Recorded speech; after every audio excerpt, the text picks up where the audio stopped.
capítulo 1. É um texto muito bonito. Eu vou ler aqui, porque é um capítulo grande. Para mim ganhar tempo, eu vou ler o capítulo 1 e vou ler mais 4 versículos do capítulo 2, a partir do versículo 7. Jó, capítulo 1. Hoje nós vamos estudar aí, meditar o sofrimento de Jó e os seus significados. Tá bom? Jó, capítulo 1, começa assim o título: A virtude e riqueza de Jó. Havia um homem na terra de Uz, cujo nome era Jó, homem íntegro e reto, temente a Deus, que se desviava do mal. Nasceram-lhe 7 filhos, 3 filhas. Possuía 7.000 ovelhas, 3.000 camelos, 500 juntas de bois, 500 jumentas. Era também muito numeroso o pessoal ao seu serviço, de maneira que este homem era o maior de todos os do Oriente. Seus filhos iam às casas uns dos outros e faziam banquetes, cada um por sua vez, e mandavam convidar as suas 3 irmãs a comerem e beberem com eles. Decorrido o turno de dias de seus banquetes, chamava Jó a seus filhos e os santificava. Levantava-se de madrugada, oferecia holocausto segundo o número de todos eles, pois dizia: talvez tenham pecado os meus filhos e blasfemado contra Deus em seu coração. Assim o fazia Jó continuamente. Agora a história vai mudar um pouco. Versículo 6. No dia em que os filhos de Deus vieram apresentar-se perante o Senhor, veio também Satanás entre eles. Então perguntou o Senhor a Satanás: de onde vens? Satanás respondeu ao Senhor e disse: de rodear a terra e passear por ela. Perguntou ainda o Senhor a Satanás: observaste o meu servo Jó? Porque ninguém há na terra semelhante a ele, homem íntegro e reto, temente a Deus, e que se desvia do mal. Então respondeu Satanás ao Senhor: porventura Jó debalde teme a Deus? Debalde significa em vão. Porventura Jó teme a Deus à toa, em vão? Acaso não o cercar-te concebe, a ele, a sua casa e a tudo quanto tem? A obra de suas mãos abençoaste, e os seus bens se multiplicaram na terra. Estende, porém, a mão e toca-lhe em tudo quanto tem, e verás se não blasfema contra ti na tua face. Disse o Senhor a Satanás: eis que tudo quanto ele tem está em teu poder, somente contra ele não estendas a mão. E Satanás saiu da presença do Senhor. Sucedeu um dia em que seus filhos e suas filhas comiam, bebiam vinho na casa do irmão primogênito, que veio um mensageiro a Jó e lhe disse: os bois lavravam, as jumentas pasciam junto a eles. De repente, deram sobre eles os sabeus, que eram povos pagãos inimigos, e os levaram e mataram aos servos a fio de espada. Só eu escapei para trazer-te a nova. Que nova, hein? Falava este ainda quando veio outro e disse: fogo de Deus caiu do céu, queimou as ovelhas e os servos e os consumiu. Só eu escapei para trazer-te a nova. Falava este ainda quando veio outro e disse: dividiram-se os caldeus em 3 bandos, deram sobre os camelos, os levaram e mataram aos servos a fio de espada. Só eu escapei para trazer-te a nova. Então esses versículos aí estão falando dos bens empregados, as posses de Jó. Perdeu tudo. Versículo 18, agora vai alcançar a família. Também este falava ainda quando veio outro e disse: estando teus filhos e tuas filhas comendo e bebendo vinho em casa do irmão primogênito, eis que se levantou grande vento do lado do deserto, e deu nos 4 cantos da casa, a qual caiu sobre eles, e morreram. Só eu escapei para trazer-te a nova.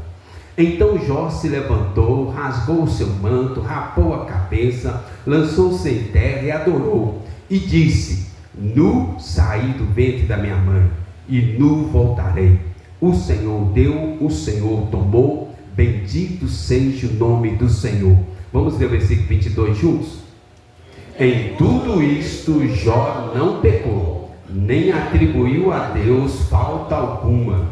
Olha só, já alcançou as posses materiais, as posses, os empregados, a família, mas no versículo 7 ainda vai ter mais uma situação.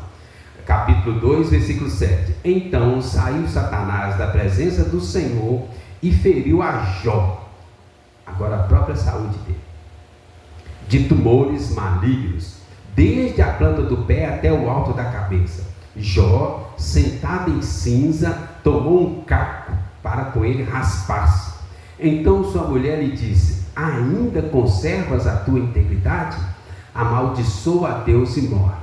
Mas ele lhe respondeu: falas como qualquer doida. Temos recebido o bem de Deus e não receberíamos também o mal? Em tudo isso não pecou Jó com os seus lábios. Amém. Deus, muito obrigado por esse dia, muito obrigado, Deus, cada pessoa aqui presente. Abençoa agora essa palavra, abra nossa mente, nosso coração, fala conosco, nos fortalece, nos capacita a passar, ó Deus, por todo o sofrimento que vem sobre a face da terra. No nome de Jesus, tem misericórdia de nós. Amém. Amém. Irmãos, Tiago, capítulo 5, versículo 1, Tiago, irmão do Senhor Jesus, ele fala assim, falando sobre Jó, ele fala assim, Tiago 5:1: eis que temos por felizes os que perseveraram firmes. Tendes ouvidos da paciência de Jó, e vistes que fim o Senhor lhe deu, porque o Senhor é cheio de terna misericórdia e compassivo. Irmãos, nós vivemos tempos difíceis, e Jó é um referencial para nós sobre isso. O sofrimento envolve todas as pessoas e todas as áreas da sociedade e da nossa vida. Luto, mortes, guerras. Eu não sabia disso, depois quero pesquisar quantos países existem no mundo, né? Na liturgia aqui o Robson falou que 39 países, 35 países em guerra. É muita coisa, irmãos. Eu sei que já aumentou, mas eu lembro uma época, eu sabia que tinha 81 países. Não estou falando de etnias, nações, tribos, línguas, né? 35 países em guerra. Gente, uma guerra é muito sofrimento para as pessoas que estão ali. É muito sofrimento, mas é muito sofrimento mesmo. Falta água, falta condições básicas. É luto para toda parte, mas vamos voltar. Enfermidades, relacionamentos quebrados, dívidas, finanças, né? Angústias da alma, ansiedade, depressão, isso tudo está no meio de nós. Quem aqui nunca passou por essas coisas? Quando eu era presidente do Sino Belo Horizonte, eu visitava muitas igrejas. Encontrei 3 pastores que falaram comigo, chorando, já haviam pensado em suicídio. Pastores presbiterianos. O sofrimento está por toda parte. Vivemos tempos difíceis. O livro de Jó é um referencial. Ele nos ensina que o sofrimento tem propósitos, significados. O sofrimento não é algo por acaso, não está fora do controle de Deus. Olha o versículo 12 que nós lemos do capítulo 1, fala assim, ó, diz o Senhor a Satanás: eis que tudo quanto ele tem está nas tuas mãos, teu poder. Somente contra ele não estenda a mão. E Satanás saiu da presença do Senhor. Deus está no controle de todo sofrimento, irmãos. Na verdade, quando a gente olha os grandes homens de Deus, mulheres na Bíblia, foram formados no meio de grandes provações. Reverendo Ronaldo Dória fala assim, olha, não peça para ser usado por Deus se você não estiver pronto a suportar uma grande provação. Ontem nós estávamos lá no encontro de mulheres e homens presbiterianos na primeira igreja presbiteriana de Belo Horizonte. centenas de homens e mulheres. Eu acho que tinha mais homem que mulher, mas eu não contei não, né? É lógico que não, né? Tinha muito mais mulher do que homem. Aí o pastor Res, que é o pastor da primeira igreja presbiteriana que pregou, disse que no dia que oraram por ele, para ele ir para o seminário, para estudar, para ser pastor, hoje ele é o pastor da primeira igreja presbiteriana de Belo Horizonte, né? A mais antiga, uma das maiores. Aí que uma senhora da igreja chegou para ele e falou assim: você vai para o seminário? Ele: vou. Aí falou assim: você está pronto para sofrer? Eu disse: como é que é? Você está pronto para sofrer? Ele disse: olha, eu não pensei sobre isso ainda não. Mas os grandes homens e mulheres de Deus foram gerados no meio de grande sofrimento. Lembra de José do Egito? Nós gostamos de contar nas classes de escola dominical. Deus deu sonhos para José. Mas quantos anos que demoraram? Anos de sofrimento até que os sonhos realizaram. Quem lembra? 13 anos. Sonhos de Deus. José era íntegro, mas demoraram 13 anos de provação, sofrimento, vendido como escravo, jogado numa cisterna, trabalhando de escravidão. Gente, escravidão é escravidão de qualquer tempo. Prisão injusta. Davi foi ungido rei de Israel. Depois disso ficou 17 anos fugindo pelos desertos. Raabe, a gente gosta de contar. Raabe, não, eu queria falar Ruth. A gente gosta de contar a história de Ruth, bisavó de Davi e coisa e tal. Mas, gente, perdeu o sogro, perdeu o marido, perdeu o cunhado, numa terra pagã, deserto. Ela resolve voltar para a terra natal da sogra dela, uma época de mortes, perseguições, ladrões, guerra, fome. Diz que havia fome na terra, as pessoas estavam morrendo de fome. E Ruth resolve ir com a sogra até o final. Lembra aquele versículo que o pessoal gosta de colocar em convite de casamento? Aonde tu fores, irei eu. Se o pessoal pensasse na profundidade desse versículo, deserto, animais peçonhentos, ladrões, crimes, guerras, aonde tu fores, irei eu. Moisés, 40 anos no deserto. Vaguinho tem uma tese que a gente tem que passar no deserto para a gente crescer. Outro dia ele estava pregando para mim, né? O deserto faz parte da nossa vida. Até Jesus passou pelo deserto. Estão entendendo o que estou querendo dizer? Grandes homens e grandes mulheres de Deus foram gerados no meio de grandes provações. Não é fácil. E ainda tem Abraão, pai da fé, 99 anos de provação. É a provação máxima que Deus depois aplica no próprio filho. Sacrificar o filho para Deus. Ele não sacrificou, mas ele estava pronto para fazer. Irmãos, o livro de Jó fala sobre sofrimento desde o primeiro capítulo até o capítulo 42. O livro de Jó é um dos livros mais antigos da Bíblia, um dos mais antigos escrito. Muitos comentaristas acreditam que foi o primeiro livro escrito da Bíblia, foi o livro de Jó. Não é o livro de Gênesis. O livro de Gênesis é Moisés contando a história do princípio, mas o livro de Jó estava lá. Jó é pouco antes de Abraão. Se nós compararmos texto, quando fala aí terra de Uz, Abraão estava na terra de Ur e Jó estava na terra de Uz.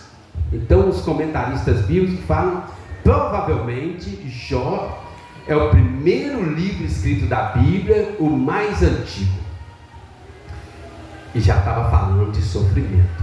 Estão entendendo? Sofrimento não é assunto novo. E aqui no livro tem muita coisa para falar. No texto que nós lemos, irmãos, a primeira coisa tem que ficar em nós, versículo 12, que Deus está no controle de tudo. O sofrimento não acontece fora da vontade de Deus. Estão entendendo? Então nós vamos caminhar no texto. Fica com sua Bíblia aberta no livro de Jó. Nós vamos caminhar alguns versículos no livro de Jó. A Maria Vitória vai colocar alguns versículos paralelos para a gente conferir texto com texto. Irmãos, um dos princípios que nós temos para a interpretação da Bíblia é que Bíblia você interpreta com Bíblia. Então nós vamos seguir aí no livro de Jó, olhando o significado do sofrimento. Abra a sua Bíblia aí, vamos juntos. E a Maria Vitória vai colocar textos paralelos para a gente entender, tentar entender melhor o que eu estou dizendo. Jó 5, versículo 17. Nós vamos ir na ordem de escrita do livro aqui. Jó 5, versículo 17. Primeiro significado de sofrimento que nós temos aí no livro de Jó. Vamos ler junto? Jó 5, versículo 17. Bem-aventurado é o homem a quem Deus disciplina. Não desprezes, pois, a disciplina do Todo-Poderoso. Primeiro significado: o sofrimento tem uma função pedagógica, de ensinar. Bem-aventurado, mais que feliz é o homem quem Deus disciplina. Aqui está falando do sofrimento de Jó. Não desprezes a disciplina do Todo-Poderoso. Irmãos, se nós formos sinceros, nós vamos reconhecer que as maiores épocas de crescimento na nossa vida espiritual foram épocas de sofrimento. Nós crescemos mais na época do sofrimento do que na época da bonança. É lógico que eu não quero isso para ninguém, mas muitas vezes a época que nós somos mais acomodados na vida espiritual é quando está tudo bem. Mas quando as coisas apertam, nós oramos mais, melhor, consagramos, como o Paulo falou, jejuamos e tal e coisa. O sofrimento vem de Deus para nos ensinar alguma coisa. Irmãos, presta atenção. Nada acontece por acaso na vida do cristão. C.S. Lewis, que é considerado um dos maiores pensadores do cristianismo, ele tem uma frase simples sobre o sofrimento. O sofrimento é o megafone de Deus para acordar os ouvidos surdos. Então Deus está falando, Deus fala através da pregação, através do louvor, através das orações, através do aconselhamento, através de um irmão, de outro irmão. Deus está falando, a pessoa não ouve, não dá ouvidos, aí Deus manda um sofrimento. C.S. Lewis. Mas não é só isso, nós vamos ver que isso é apenas um ponto, né? O sofrimento é um megafone de Deus para acordar os ouvidos surdos. Pessoas indiferentes, Deus manda sofrimento para tirar ela daquela letargia. Olha o que ele faz aqui, é o ele faz que está falando, capítulo 5, versículo 17. Ele está dando duas dicas importantes aí. Primeiro, o sofrimento serve para mostrar às pessoas os seus pecados e levá-los ao arrependimento. A gente fica mais sensível à voz do Espírito. Segundo, também serve como uma disciplina para corrigir o nosso comportamento. Arrependimento, mudança de comportamento. Coloca aí, Mavi, Hebreus 12, 11. Irmãos, um grande exemplo da Bíblia que eu tenho sobre isso, o rei Manassés.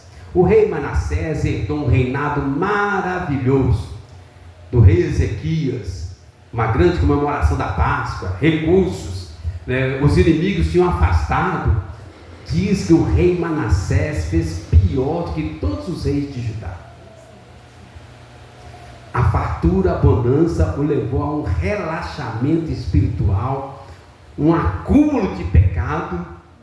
Aí Deus traz uma nação inimiga para disciplinar Manassés. Colocou cangas de ferro no pescoço de Manassés. Levou Manassés, o rei de Israel, de Judá, levou Manassés escravo. Aí diz que no meio do caminho ele se arrependeu, orou, suplicou deveras, se humilhou, e no meio do caminho da escravidão, Deus o libertou. Ele aprendeu a lição, Deus o libertou e traz ele de volta para o reino dele. Pedagógico, para nos ensinar, disciplinar, corrigir comportamento. Vamos ler junto Hebreus 12, versículo 11. Vamos ler? Toda disciplina com efeito no momento não parece ser motivo de alegria, mas de tristeza. Ao depois, entretanto, produz fruto pacífico aos que têm sido por ela exercitados, fruto de justiça. Na hora do sofrimento, da disciplina, da correção, ninguém gosta, mas depois os frutos valem a pena. Alguém tem pé de uva aqui? Nem tem? Até uma vez eu te perguntei, porque eu acho que eu nunca ganhei uva na sua casa, por isso que eu não lembro. Pé de uva é muito interessante, gente. Quando passa a época, tem que podar, parece que secou, parece que acabou. Mas aquela poda produz uvas maiores, melhores, mais doce e mais abundante a quantidade. É a mesma coisa que Deus faz conosco. Deus manda um sofrimento para acordar, tirar a letargia, despertar, podar, e aí a gente cresce melhor. Misericórdia. Mas é o método de Deus. Vamos para o segundo ponto? Abra sua Bíblia aí. Jó, capítulo 19. Maria Vitória, isso aí, deixa eles trabalhar para eles aprenderem a usar a Bíblia. Você coloca só os mais difíceis, que o pessoal fala que eu não dou tempo deles abrir.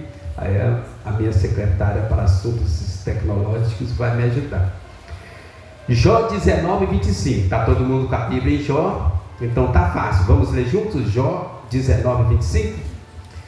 Porque eu sei que o meu Redentor vive, e por fim se levantará sobre a terra. Irmãos, esse texto é um mistério. Imagina, esse texto foi escrito antes de Gênesis. Talvez, provavelmente, Jó conhecia a história lá do Jardim do Éden, porque ele cita Adão no capítulo 31. Mas ele não tinha nada de escritura sagrada na mão dele. Mas ele já tinha uma noção do Redentor, de Jesus Cristo, que viria daí a mais ou menos 2000 anos. Gente, é fantástico isso. Em Gênesis fala claramente sobre Jesus, mas Jó não tinha Gênesis na mão. Ele conhecia a história do Jardim do Éden, que ele cita Adão no texto dele. Mas aqui nós vamos aprender, irmãos, o sofrimento nos leva à maturidade espiritual. Antes, capítulo 1 fala da integridade de Jó. Agora vai falar da maturidade de Jó. Uma maturidade que não vem por acaso. Uma maturidade que você não vai conseguir em escola, faculdade, nos livros. Você consegue na labuta do dia a dia, anos e mais anos de experiências, lutas, provações. Irmãos, é por isso que é difícil encontrar pessoas maduras hoje em dia. Nós queremos fugir da disciplina de Deus, nós queremos fugir do sofrimento, mas é aí que nós vamos chegar à maturidade. Eu fico maravilhado e falo, eu sei que meu Redentor vive. Está apontando para Jesus. A palavra Redentor no original significa libertador, protetor, defensor, redentor, justificador, vindicador, resgatador, salvador. Quer dizer, eu sei que meu Salvador vive, por fim ele se levantará, vai me resgatar dessa vida. Irmãos, Jó acreditava e confiava em Jesus muito antes de Jesus nascer. E mesmo não havendo motivo humanos para ele confiava. A vida de Jó estava totalmente entregue nas mãos de Jesus. E Jó descansava em Jesus. Jó nunca ficou ansioso, depressivo, estressado. Nada. Você sabe a diferença entre ansiedade, estresse e depressão? Ansiedade é excesso de futuro. A pessoa preocupa demais com algo que nunca aconteceu. Pode acontecer, pode não acontecer, mas não está no controle dela. Estresse é o excesso de presente. E depressão, o excesso de passado que fica na costa da pessoa. Depressão, o excesso do passado fica na mente da pessoa. A pessoa errou, pecou, cometeu alguma coisa, não consegue largar aquilo para trás. Estresse é o excesso de presente, ativismo, correria, né? Isso, mais aquilo, e daí a pouco, pum, dá um estresse na pessoa. E ansiedade, o excesso de futuro. Jó não tinha nada disso. Eu sei que meu Redentor vive. Nem a Bíblia escrita não tinha ainda, mas eu sei que meu Redentor vive. Por fim ele vai se levantar e vai me resgatar, vai me salvar, vai me libertar, vai me curar. Eu sei que meu Redentor vive. Irmãos, qual a causa que você precisa colocar nas mãos do Redentor hoje? Pensa sobre isso. E essas circunstâncias levou Jó a uma maturidade espiritual basicamente incomparável na Bíblia. Coloca aí, Mavi, 1 Pedro 5,10, primeira carta de Pedro, capítulo 5, versículo 10. Olha o que Pedro fala. Pedro viveu numa época de muito sofrimento e perseguição. Vamos ler juntos? Ora, o Deus de toda graça, que em Cristo vos chamou à sua eterna glória, depois de terdes sofrido por um pouco, Ele mesmo vos há de aperfeiçoar, firmar, fortificar e fundamentar. Percebe? O sofrimento faz parte do plano de Deus para nos levar a uma maturidade. É fácil? Não. Não é fácil. Por isso tem poucas pessoas maduras hoje em dia, espiritualmente falando. Mas faz parte. Vamos caminhar mais no livro de Jó? Pega a sua Bíblia aí. Jó 38. Jó 38. Então, o primeiro sofrimento é pedagógico, vai nos ensinar, nos corrigir. Segundo, o sofrimento vem de Deus também para nos levar a uma maturidade. Terceiro, o sofrimento revela o cuidado de Deus. Nós vamos chegar lá no final. Capítulo 38, eu vou ler um versículo, vocês lêem o outro aí, 4 versículos. Depois disso, o Senhor, do meio de um redemoinho, respondeu a Jó. Podem ler. Quem é este que escurece os meus desígnios com palavras sem conhecimento? Cinge, pois, os lombos como homem, pois eu te perguntarei e tu me farás saber. Onde estavas tu quando eu lançava os fundamentos da terra? Dize-nos se tens entendimento. Onde estavas tu quando eu lançava os fundamentos da terra? O sofrimento revela o cuidado de Deus. Deus está falando assim com Jó. E ele está argumentando desde os capítulos anteriores. E vai falar mais, né? Vai só, olha, eu criei os céus, criei a terra, eu estou cuidando disso, eu cuido das flores do campo, eu cuido das aves, eu cuido dos pardais, eu cuido de toda a criação. Onde que você estava quando eu estava criando isso? Deus perguntando para Jó, onde você estava, Jó? Eu falei assim, Se Deus cuida de tudo isso, não vai cuidar de nós? Jesus falando sobre isso lá em Mateus 6, aí ele faz uma pergunta retórica muito interessante. Se Deus cuida de tudo isso, se Deus cuida dos pardais, porventura não valeis vós muito mais do que uns pardal? Será que você não tem mais valor do que um pardal? Mateus 6. Deus criou e cuida de todo o universo. E Deus está presente em todo o universo. E Deus está presente na hora do sofrimento. Na hora da cirurgia, Deus está presente. Na hora da prova, Deus está presente.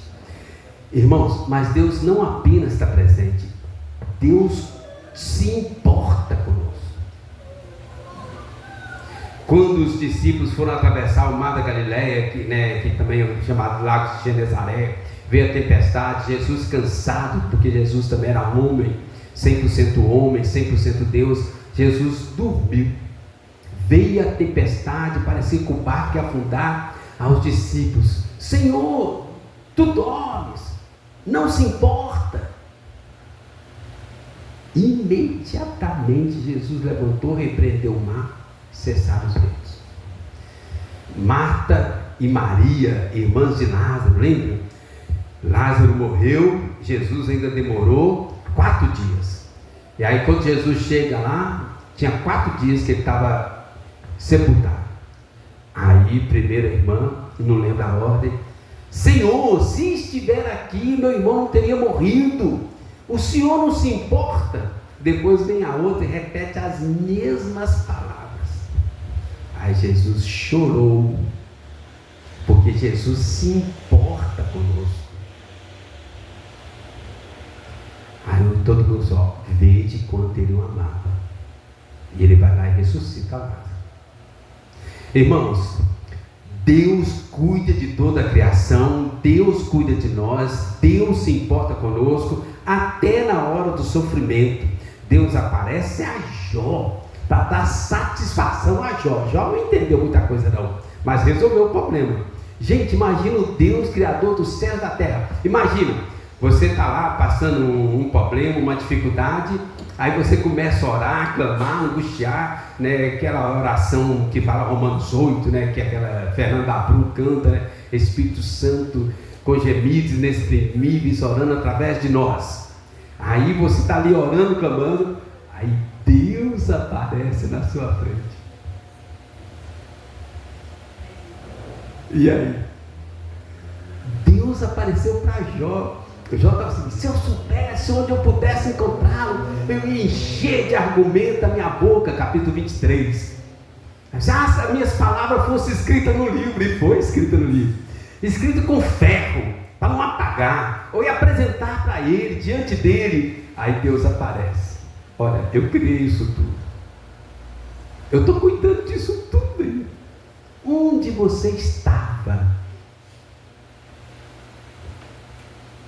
Jó quietou. Na mente de Jó ficou muito claro: Deus cuida e Deus se importa conosco nos mínimos detalhes. Nos mínimos detalhes. Ô Mavi, coloca para mim 2 Coríntios 12, 9, fazendo favor. O apóstolo Paulo estava ali orando, clamando, já tinha curado pessoas, ressuscitado o Eutico. E o apóstolo Paulo está lá orando por causa de um espinho na carne. Alguns falam uma enfermidade que ele tinha. E aí, olha o que Deus fala. Vamos ler junto ali o versículo 9. Então ele me disse: a minha graça te basta, porque o poder se aperfeiçoa na fraqueza. De boa vontade, pois, mais me gloriarei nas fraquezas, para que sobre mim repouse o poder de Cristo. O poder de Deus se revela na fraqueza. Irmãos, O último ponto aqui, eu queria que a gente pensasse aqui, o que já é também partindo para uma conclusão. Olha o capítulo 42, versículo 10. Nós até lemos aí. Jó 42, 10. Vamos ler juntos? Mudou o Senhor a sorte de Jó, quando este orava pelos seus amigos, e o Senhor deu-lhe o dobro de tudo que antes possuía. Irmãos, Jó se aproxima de Deus, se entrega a Deus, confia em Deus, confia na promessa do Redentor. E aí, olha essa frase: mudou o Senhor a sorte de Jó. O sofrimento é temporário. Ninguém está livre de sofrimento, mas o sofrimento é temporário. Vai passar. A sua dor vai passar. O seu sofrimento vai passar. Amém? Vai passar. No nome de Jesus, né? Vamos falar junto, vai passar? Vamos? Vai passar. Isaías usa o exemplo da mulher grávida, né, Priscila? Isaías usa o exemplo da mulher grávida. A mulher grávida, na hora que está para dar à luz, é um grande sofrimento. Mas na hora que nasce o bebê, ela esquece todo o sofrimento. Simples assim. O sofrimento é assim. Na hora, o meu sofrimento é o maior sofrimento do mundo. Passou. Passou. Vai passar, irmãos. A restauração de Jó é um ato da graça divina, não é recompensa pelo sofrimento, ok? Deus vai dar ele o dobro de tudo. Isso não está na palavra prescrita para todos. Aconteceu com Jó e somente com Jó. O princípio aqui é: o sofrimento vai passar. Agora Deus vai dar em dobro? Não. Por quê? Eu tenho 0, se ele me der em dobro, eu estou pedindo. O dobro de 0 é 0. Ele vai me dar 100 vezes mais. O apóstolo Pedro, questionando Jesus, olha, vai ganhar 100 vezes mais. No caso de Jó, foi o dobro. Às vezes pode ser 0. O princípio é: o sofrimento vai passar. Este é o princípio. E aí, o autor aqui relata algumas coisas sobre Jó. Os filhos não foram em dobro. As riquezas foram em dobro.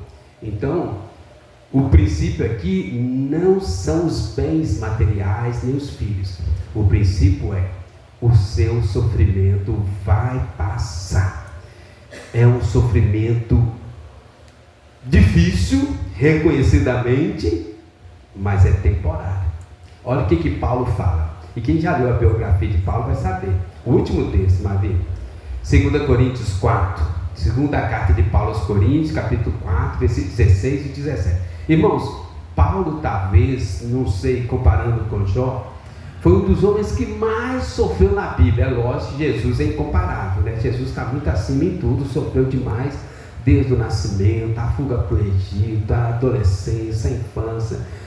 Jesus foi o que mais sofreu. Foi cuspido, humilhado, né, escarnecido, crucificado. O sofrimento de Jesus não dá para comparar. Na década de 90 saiu um filme, o ano 2000, com Mel Gibson, né? Paixão de Cristo, causou um rebuliço, porque falando que ele exagerou no sofrimento e tal. Irmãos, teve uns acréscimos cinematográficos hollywoodianos, mas Jesus sofreu muito mais do que aquilo. Muito mais, não dá para comparar humanamente falando. Agora, Paulo sofreu muito também, muito. Agora olha o que Paulo fala, vamos ler? 2 Coríntios 4, 16 e 17, isso aí, Mavi. Por isso não desanimamos, pelo contrário, mesmo que o nosso homem exterior se corrompa, Contudo, o nosso homem interior se renova de dia em dia, porque a nossa leve, momentânea tribulação produz para nós eterno peso de glória, acima de toda comparação. Nossa leve e momentânea tribulação. Quem está escrevendo isso é o apóstolo Paulo, que não foi nada leve nem momentânea a tribulação dele. Jó se aproximou de Deus, né? Versículo 5 do capítulo 42, aí fala assim, fechando a fala dele aí, depois tem mais aí um pós-lúdio aí, né? Eu te conhecia só de ouvir, mas agora os meus olhos te veem. Jó 42, 5. E aí fecha, mudou o Senhor a sorte de Jó. Irmãos, nós podemos orar isso. Deus, muda a minha sorte. Porque vai passar. Conclusão. Não tenha medo do sofrimento. Não significa que você vai ser masoquista. Mas não tenha medo do sofrimento. Jesus também sofreu, Abraão sofreu, José sofreu, Paulo sofreu, Jó sofreu. De Gênesis a Apocalipse nós vamos encontrar pessoas sofrendo no reino de Deus. Não tenha medo do sofrimento. Deus usa o sofrimento na nossa vida. Veja bem, o sofrimento faz parte da agenda de Deus na nossa vida. Não tenha medo de sofrer. Vem de Deus. Não tem a ver com o diabo. Aqui aparece o diabo, mas ele aparece como um instrumento nas mãos de Deus. Não tenha medo de sofrer. Segundo, Deus está no controle de tudo, toda a criação e do seu sofrimento também. Está nas mãos de Deus. Terceiro, o sofrimento é útil para nos corrigir, disciplinar, purificar, santificar. Entende? E por último, vai passar. Amém? Na hora parece que não vai passar, mas vai passar. Sempre passa. Pastor, o que eu tenho que fazer? Busca a Deus em oração, confia em Deus, separe tempo diariamente para orar, colocar a sua vida diante de Deus, comunhão com Jesus, com a sua palavra. Quanto maior a sua comunhão com Deus, menos impacto o sofrimento terá na sua vida. Vamos orar? Qual área da sua